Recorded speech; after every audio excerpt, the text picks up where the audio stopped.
তোৰ লগত মোৰ কথা আছে। শুন, তোৰ ব্যৱহাৰত মই আচৰিত হৈছো, সেয়ে মই ঠিক কৰিছো এনেকৈ ইয়াত থকাতকৈ ইয়াৰ পৰা মই যামগৈ। কিন্তু কৃষ্ণগোপাল বাগিচাৰ 50% অংশীদাৰ মই, আৰু তই মোৰ শ্বেয়াৰ কিনিব পাৰ। নহলে এতিয়া আপুনি আপোনাৰ আচল ওপৰত ধৰা দিলে। এই সম্পত্তিৰ লোভতে আপুনি ইয়ালৈ আহিছিল, কিন্তু আপুনি নাজানে যে লোভেই পাপ আৰু পাপে মৃত্যু। ইমানকৈ চিঞৰ বাখৰ কৰি তই মোৰ মৃত্যু হোৱা বুলি প্ৰমাণ কৰিব পৰা নাই।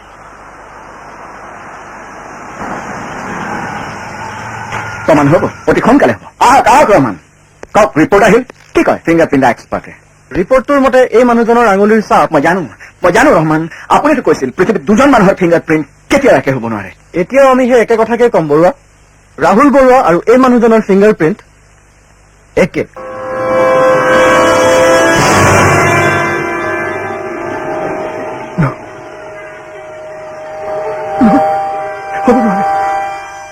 মই কেতিয়া মানি নলওঁ। নহয় বৰুৱা, যিটো সত্য তাক আপুনি মানি লোৱা উচিত। মই আহোঁ। All the best. এতিয়া তই কি কৰ?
মই বুজি পোৱা নাই, তই মোক কেনেকুৱা ব্যৱহাৰ কিয় কৰিছ? তই হয়তো ভাবিছ যদি মোৰ মৃত্যু হোৱা নাছিল তেতিয়াহ'লে গাড়ীখন কেনেকৈ ওলাল, মোৰ বস্তুবোৰ পুলিচে কেনেকৈ পালে?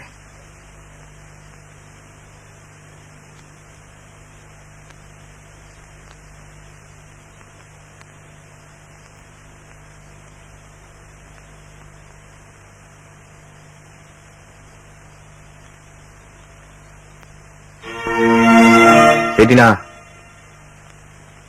আবেলি গুৱাহাটীৰ পৰা উভতি আহিছিলো। বালিপথাৰৰ পৰা ৬-৭ কিলোমিটাৰমান আঁতৰত মোৰ গাড়ীখন বেয়া হ'ল। বহুত চেষ্টা কৰি একো ধৰিব নোৱাৰিলো। কিছু দূৰ আঁতৰত এটা সৰু গেৰেজ দেখি আহিছিলো। তাৰ পৰা এজন মেকানিক মাতি আনিলো। তেতিয়া প্ৰায়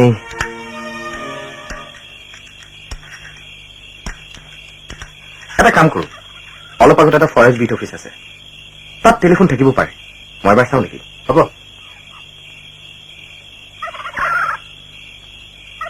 যাৰ পৰিছে এইটো কিনি লোৱা।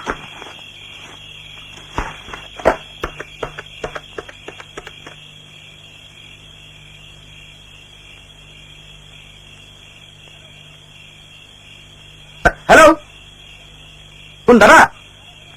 হেল্ল', হেল্ল' দাদা, মই ভাইটিয়ে কৈছো। ভাইটি শুন, মোৰ গাড়ীখন বেয়া হৈছে। বালিপথাৰৰ পৰা অলপ আগত।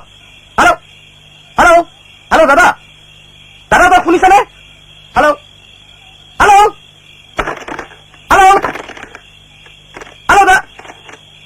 ফোনটোৱে এইকেইদিন দিগদাৰি দিয়ে আছে, অলপ পাছত ভাল হ'বও পাৰে। যদি ভাল হয় মই নাম্বাৰটো দি কৈছো, প্লিজ আপুনি মেছেজটো দি দিব। ৰাস্তাটোত গাড়ীখন দেখিবলৈ নাই।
মই জানো দাদা ঠিক কৈছ তই সঁচা কথা কৈছ সেইদিনা তই ফোন কৰিছিলি কিন্তু সেই ফোন কোনে ধৰিছিল জানো মই ধৰিছিলো সেই ফোন তই আচৰিত হৈছিলি কিয় মই একো কোৱা নাছিলো কাৰণ তাৰ আগতে মই ঠিক কৰিছিলো তই যাব লাগিব ইউ মাষ্ট গো দাদা তই নাই নাই সেই ফোন ধৰা মানুহজন তোৰ কেতিয়াও দাদা হ'ব নোৱাৰে সেইজন ৰহিত বুঢ়াক তই কেতিয়াও চিনি নাপাওঁ এই ভাইটি তই মোক ঘূৰাবলৈ গ'লি কিয় ইউ ডেম ফুল তই মোৰ ভিতৰত ধান তোক জগাবলৈ গ'লি কিয় তোক ঘূৰাবলৈ গ'লো মই হাৰি গৈছিলো মই পৰাজিত হৈছিলো তোৰ ওচৰত আৰু মোৰ প্ৰেমত পৰাজয় হৈছিল বাসৱীক মোৰ পৰা আঁতৰাই নিছিলে বাসৱী কিয় তই ভুল কৰিছিলি কিয় তই মোক চিনি নাপালি তই কৈছ কি মইতো নাই সেই ৰোহিত বৰুৱাক কোনেও চিনি নাপায়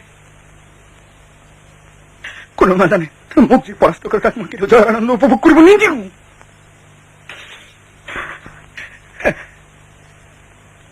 বেচেৰা প্ৰতাপ দা তেওঁ চেষ্টাকে কৰিছিল এই পাহৰিলে নেকি মই তেওঁক কি কৰিছিলো প্ৰতাপ দা মিছা কথা তইতো কলিকতালৈ গৈছিলি আৰু তইতো তেখেত মই তেখেতক ক্ষমা কৰিছিলো চব ঠিকে আছিল কিন্তু যেতিয়া আমি যাবলৈ ওলাইছিলো ৰাজু মোৰ লগত আৰু কেতিয়াও যুঁজিবলৈ নাযাবা দেখিলাই নহয় এইবাৰ কি হ'ল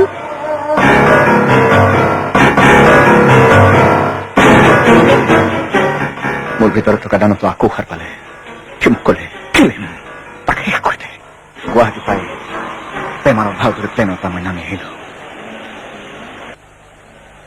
এখন টেক্সিত উভতি আহিলো ৰাতি 8 মান বজাত বালিপথত পাই প্ৰতাপ দাহঁতৰ ঘৰৰ কিছু আঁতৰত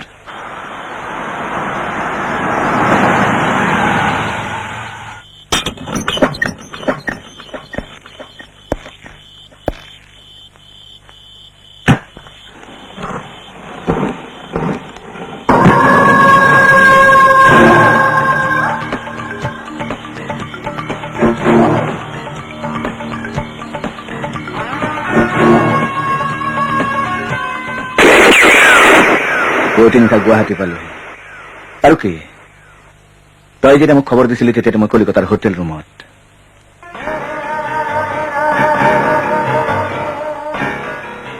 মনত আছে তোৰ দাদা তই দাদা কোন দাদা তই মোৰ ভাই নহয় তই মোৰ শত্ৰু মোক প্ৰতিৰোধৰ জুই তেওঁ মই নহয় সেয়া শুনিছ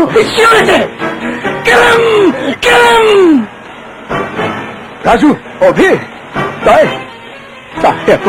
ভাইটি আকৌ উভতি আহিছে মোক কৰিবলৈ উভতি আহিছে ভাইটি নিজে অহা নাই ৰাজু তেওঁক মই আনিছো তই অভি কিন্তু কিয় তই নাজানো এই ৰোহিত বৰুৱাই কাৰো ওচৰত হাৰ নামানে আজি তই হাৰ মানিব লাগিব আৰু এতিয়া মই তোৰ বন্ধু নহয় মোক দুৰ্নীতি কৰিলে অভি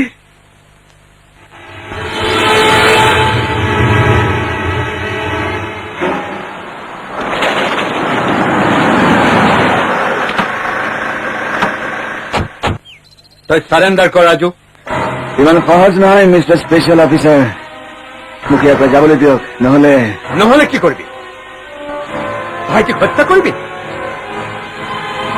চেষ্টা কৰি চা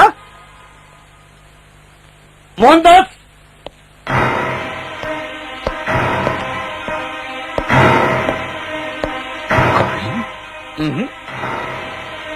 কহিন নহয় সাব ইন্সপেক্টৰ মোহন দাস দাস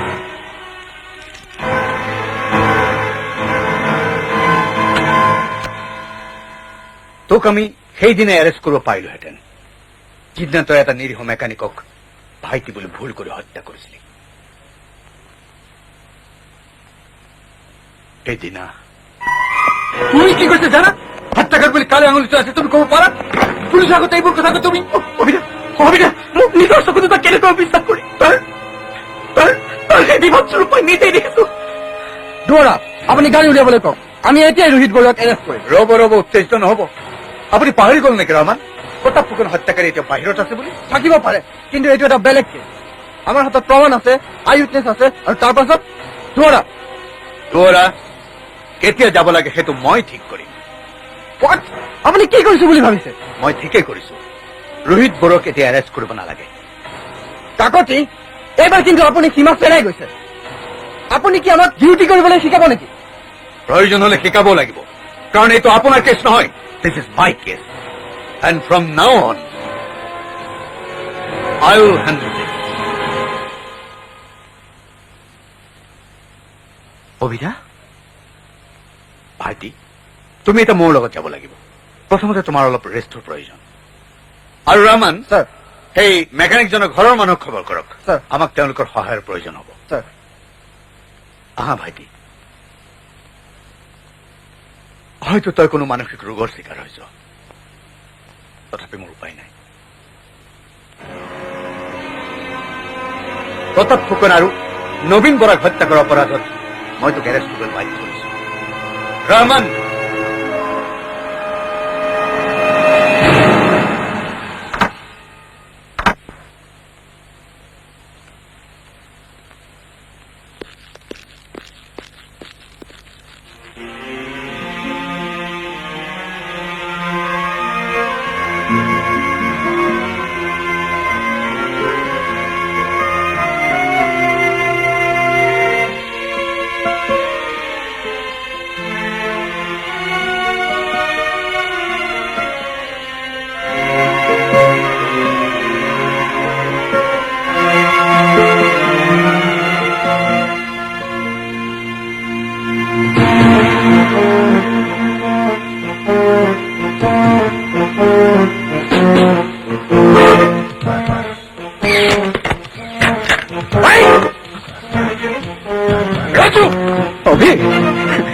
মইতো কি কৈছো, তই মোক হলাব নোৱাৰো। ৰমন, মোক যাবলৈ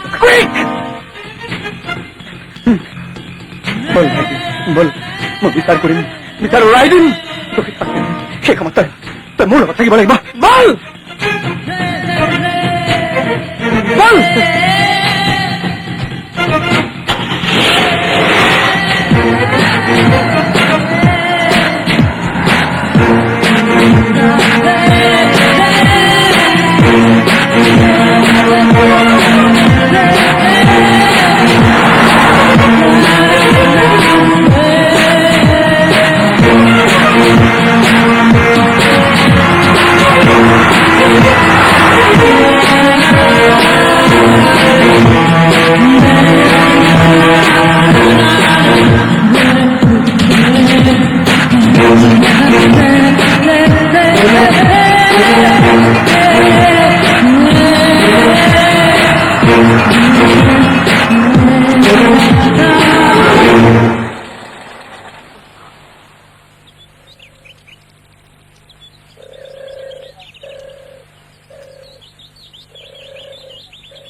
এই ভাইটি, আহ আহ, আৰু কিমান সময়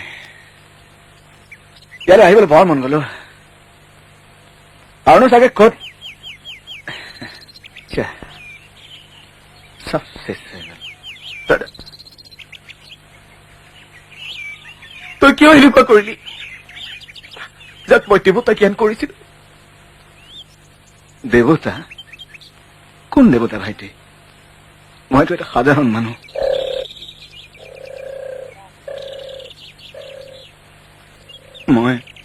মইতো খুব ভাল পাওঁ, কিন্তু মোৰ ভিতৰত অন্য এটা মানুহ আছে, সি একো বুজি নাপায়।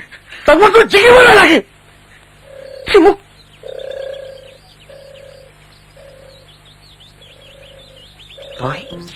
বহুত দিন হ'ল এই যে সৰুতে চিজাৰক মাৰিছিল, সেইদিনা খুৰাই মোক চাবকে দি, তোৰ মনত আছে? এটা সৰু ল'ৰা, সি তেতিয়া দুৰ্বল আছিল নহয়, কি কৰিব? কিন্তু ভিতৰে ভিতৰে এটা পশু গুজৰি আছিল। জানো তো থাকি গ'ল ইয়াত বুকুত মচিব নোৱাৰিলো কিন্তু বাদ দে মায়ে মোক বেয়া পালে এই বাসৱী এবাৰ মোক ঘিণ কৰিব নেকি হা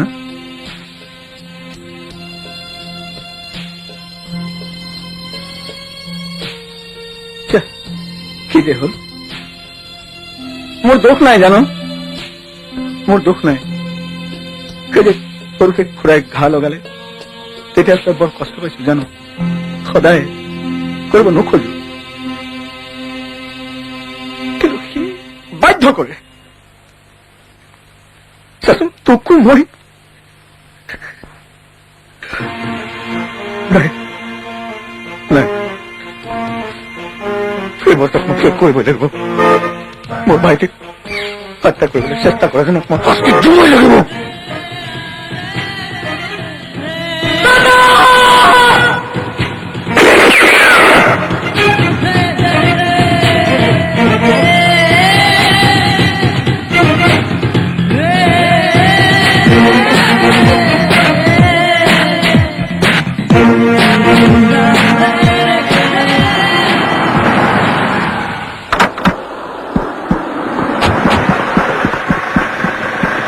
ধুমুহাৰ খতম বহু যুগৰে নাচো এন্ধাৰো সঁচাম বহু দিনৰে আপোন নিজৰ গান মোৰ শেষ হ'ব ভাবো